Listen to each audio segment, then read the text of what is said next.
Hello, I'm Taff from the Amber Army, and today I'm going to be ranting at Jim White from the Telegraph. Jim White, not the Scottish guy from Sky, good guy him.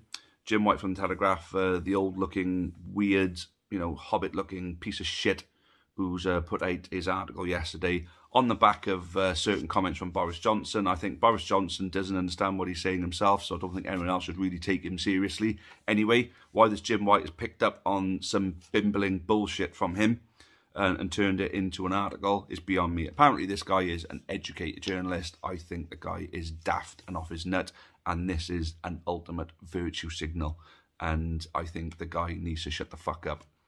So, apparently, for Wales and Scotland to stand aside, that's a show of solidarity to Ukraine. Our show of solidarity so far has been to support them in, illumination at the ground, the big Ukraine flag that was formed in the canton end before kick-off, calling out for peace. We're doing our bit there, we're sending messages. But the real show of solidarity is from the political leaders who could be sending them supplies, weapons, and in the end, men to fight to help them. Obviously, that could kick off World War III, so we have to be careful, but that's not for me to say. Apparently, Scotland and Wales are in a moral conundrum. A moral conundrum. Get this bullshit, honestly, right? Why the fuck is it a moral conundrum for Wales and Scotland to allow Ukraine, a football team, into the World Cup instead of them?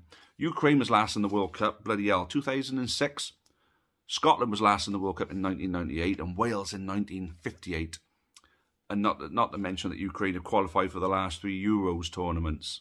I mean, if you look at it, the odds are against them anyway, to progress past Scotland, or because I think Scotland could beat them. But then to Wales, at Wales, I really don't think Ukraine win at Wales either.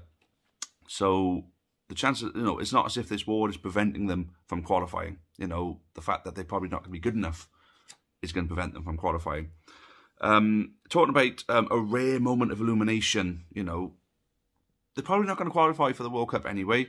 And like I say, they've been in the last 3 Euros and they've been in a more recent World Cup than the others.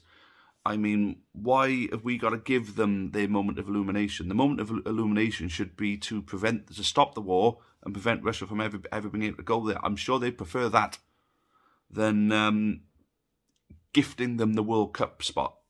No, I think that would be seen as major charity on their part, and I don't think they'd like qualifying that way.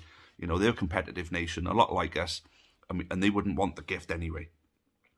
And then the morale of the nation, again, talking about that moment of illumination to raise that morale, that's not going to raise the morale.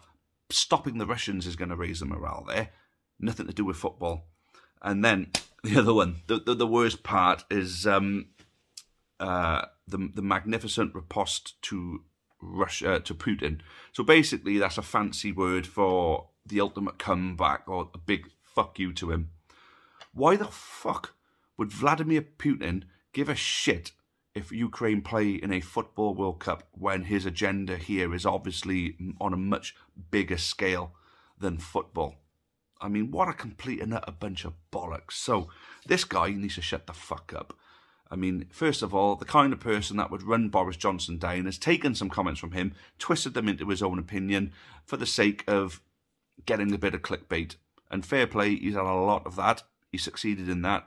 But unfortunately for him, it's a big bunch of bullshit, and his integrity or his, confidence from us in him as a journalist should be in complete question now, because I think the guy's an absolute idiot. Thanks for watching. Hope you agree. Fuck you, Jim White.